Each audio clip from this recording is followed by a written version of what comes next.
নমস্কার। আজ আমরা আলোচনা করব শরৎচন্দ্র চট্টোপাধ্যায়ের বিখ্যাত উপন্যাস শ্রীকান্ত নিয়ে। এটা তো শুধু একটা উপন্যাস নয়, অনেকটা আত্মজীবনীর মতো করে লেখা।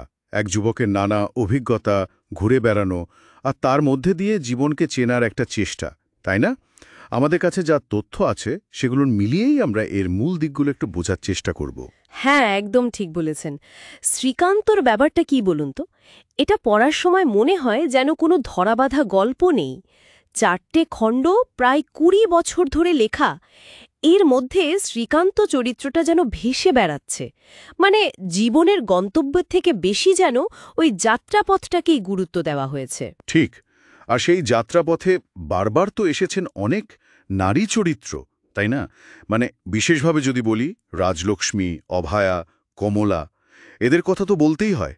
ওহ, আর ছোটবেলার আন্না দিদি, সমাজের চোখে প্রায় ব্রাত্য, কিন্তু কি সাহস! তো এই নারীরাই কি শ্রীকান্তের জীবনবোধ তৈরির ক্ষেত্রে মূল ভূমিকা পালন করেছেন? অবশ্যই। এদের প্রভাব তো অমন্তর ছিল। তবে শুধু প্রভাব বললে হয়তো কম বলা হয়। যেমন ধরুন রাজলক্ষ্মী, পিয়ারি বাইজি। বাইজি বললেই তখনকার সমাজে একটা অন্য ধারণা চলে আসতো, তাই না? পেশাদার শিল্পী, কিন্তু সামাজিকভাবে হয়তো ততটা সম্মানের চোখে দেখা হতো না। হুম। অথচ শরৎচন্দ্র এই পিয়ারির মধ্যেই দেখালেন নিঃস্বার্থ ভালোবাসা, একটা গভীর আধ্যাত্মিক টান। এখানেই তো উপন্যাসের জোর, প্রচলিত ধারণাকে একেবারে নাড়িয়ে দেওয়া। হ্যাঁ, এটা সত্যিই খুব ইন্টারেস্টিং।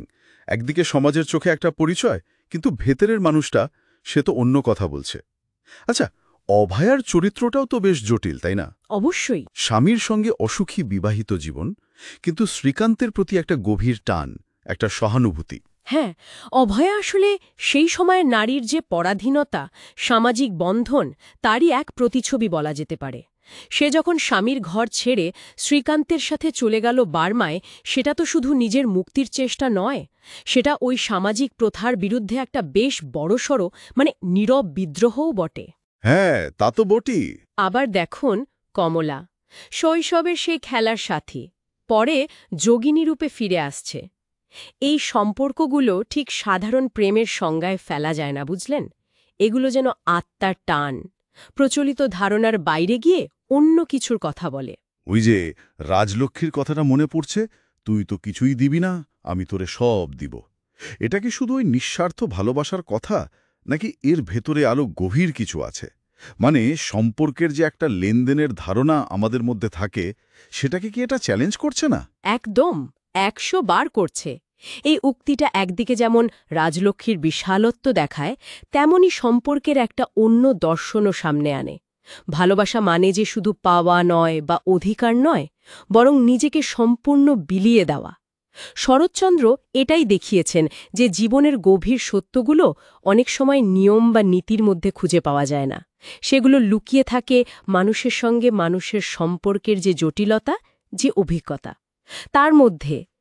শ্রীকান্তের এই যাত্রাটা তাই বাইরের ভ্রমণ তো বটে, তার চেয়েও বেশি ভেতরের ভ্রমণ, মানুষের আধ্যাত্মিক, সামাজিক সব মিলিয়ে। তার শ্রীকান্ত চরিত্রটা শুধু একজন দর্শক বা ভবঘুরে নয়, সে নিজেও এই পুরো যাত্রাপথে বদলাচ্ছে, শিখছে। ঠিক তাই।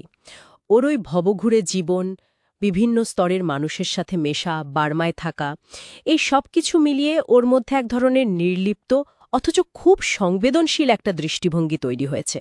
সে সমাজের নিয়মকানুন নিয়ে প্রশ্ন তোলে ঠিকই, কিন্তু কোনো সমাধান চাপিয়ে দেয় না।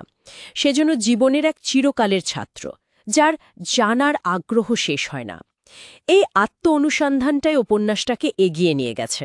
তাহলে এই যে সমাজের বাঁধা পথের বাইরে গিয়ে জীবনের মানে খোঁজা, সম্পর্কগুলোকে অন্যভাবে দেখা, এই বিষয়গুলোই কি শ্রীকান্তকে এত বছর পরেও এতটা প্রাসঙ্গিক করে রেখেছে? আমার তো তাই মনে হয়। চরিত্রদের ভেতরের যে টানাপোড়েন, সমাজের প্রতি তাদের যে ক্ষোভ বা বিদ্রোহ, আবার সম্পর্কের যে নানা বাঁক, এই সব মিলিয়েই শ্রীকান্ত শুধু একটা উপন্যাস হয়ে থাকেনি। এটা মানব জীবনের একটা গভীর পাঠ হয়ে উঠেছে।